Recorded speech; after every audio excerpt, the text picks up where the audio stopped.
We have a lot of Tesla stock news today. Let's go through everything. Tesla stock just reached a year-to-date high. There's a Tesla stock price target increase. Let's start with that. Tesla right now pacing for a 7-day winning streak. Shares are now up about 78% year to date, but Citi did raise its price target to $215 a share from $175 with a neutral rating following the firm's 2023 U.S. vehicle density survey. The survey, they said, which they used to gain an edge on the single most important forecasting metric in autos. They think this points to a surprisingly strong density outlook for Tesla. The firm surveyed to support a 19 million plus U.S. vehicle SAAR in the next coming years. SAAR stands for seasonally adjusted annualized rate, so basically just how many vehicles are going to be sold per year. And they do see this recent auto demand resilience reflecting a genuine increase in wallet share. They do say that this makes them more constructive now on Tesla, as their neutral rating reflects its valuation and what they see as lingering near-term pricing risks. Just keep in mind that this Citi analyst has Tesla stock returns that equal minus 183%. We also did get some separate news today out of Tesla. They did issue a voluntary safety recall on some of their Model Y EVs due to the risk of losing steering control. That only affects about 137 of those Model Ys that are made between 2023 and then 2022. So it's a relatively small recall, but not seeing that weigh on shares at all today as the momentum has continued to build. Tesla shares now up 115% off their 52-week low. The recall this time is somewhat serious, but because so few vehicles are actually affected, for us Tesla stock investors, this doesn't really matter at all. And you will absolutely not believe this. The CEO of GM says that Tesla has the lead in electric cars. It's the same CEO that was told that she led and it mattered. That's what the US president said. And GM does not see profitable 30 to 40,000 EVs until the end of the decade, or maybe even later. What I am taking away from this is that GM is not going to have any profitable EVs in that range for many, many years to come. Tesla, of course, already has the Model 3, which it sells profitably, and it's about $40,000 before incentives. GM doesn't share its numbers about EVs in their financials, so we don't know how bad the losses are, but it sounds like the losses are much more worse than the losses of Ford, and Ford's losses are, these are pretty high. Being able to write your own software for your own vehicles is actually quite important if you want to get the costs low. Jim Farley, the CEO of Ford, just explained why it is so difficult for the legacy automakers to improve their own software. It's a very important clip, and I think you definitely want to watch it. If I explain to, the listeners how crazy our software system is and why it's so difficult for legacy car companies to get software right, I'll do it very quickly. Yeah. So to save probably $500 a vehicle, or let's say 350 quid a vehicle. Yeah. We farmed out all the modules that control the vehicles to our suppliers because we could bid them against each other. So Bosch would do the body control module, someone else would do the seat control module, someone else would do the engine control module. Right. And we'd have about 150 of these modules of semiconductors all through the car. The problem is the software are all written by, 150 different companies, and they don't talk to each other.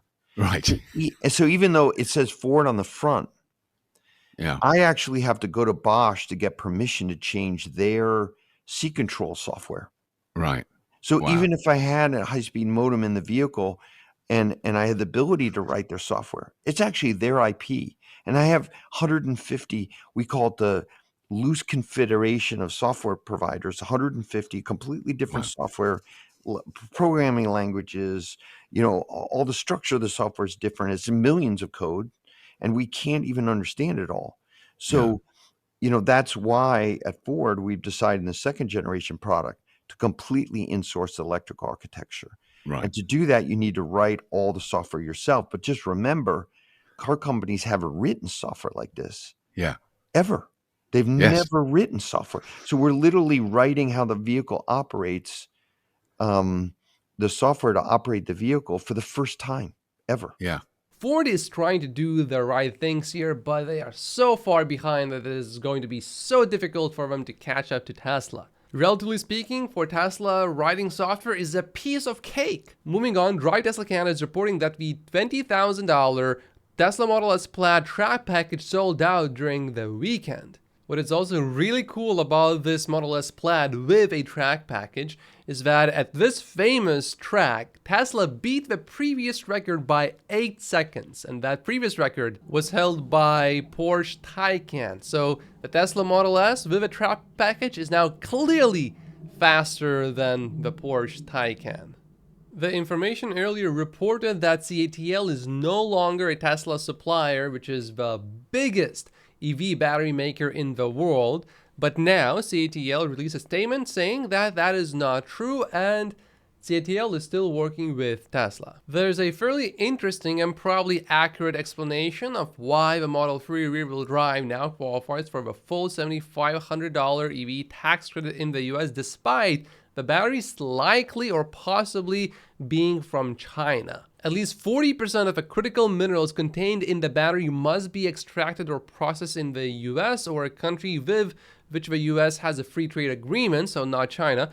To get another 3750, 50% of the battery components must be manufactured or assembled in North America. But there's an IRA provision that says Tesla could average the qualifying mineral content calculation with respect to vehicles from the same model line, plant, class, or some combination of thereof.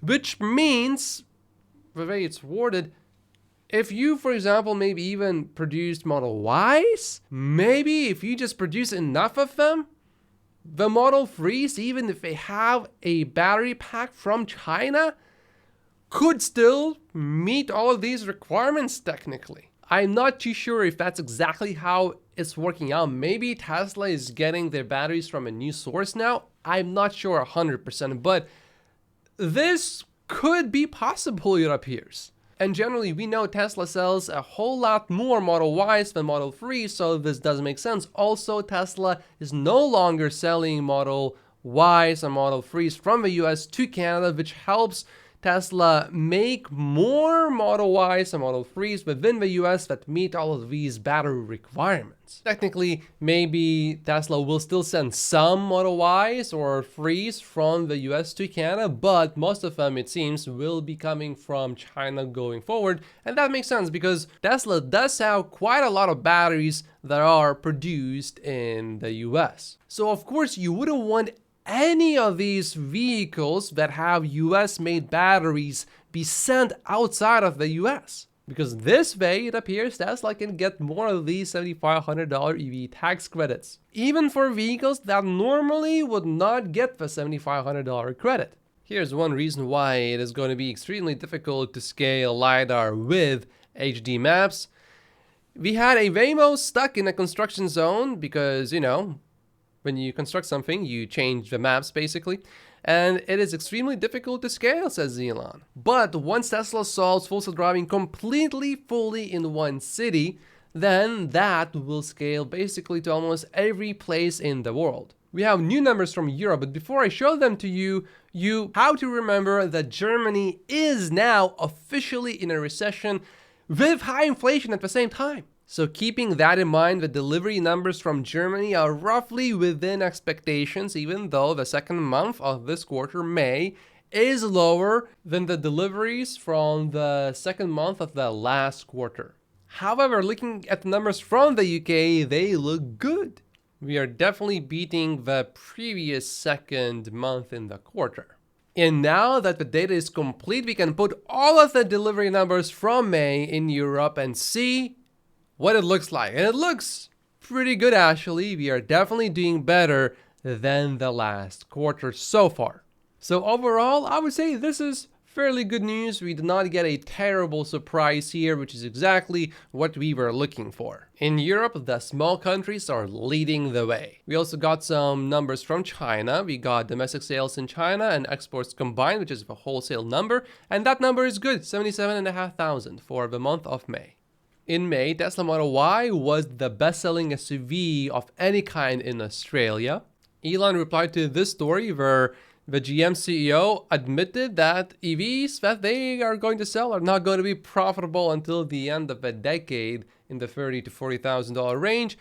Elon says that he is very open to working with our companies, and he's happy to license the Autopilot and FSD software to other companies. It's not just the supercharger network that he is talking about.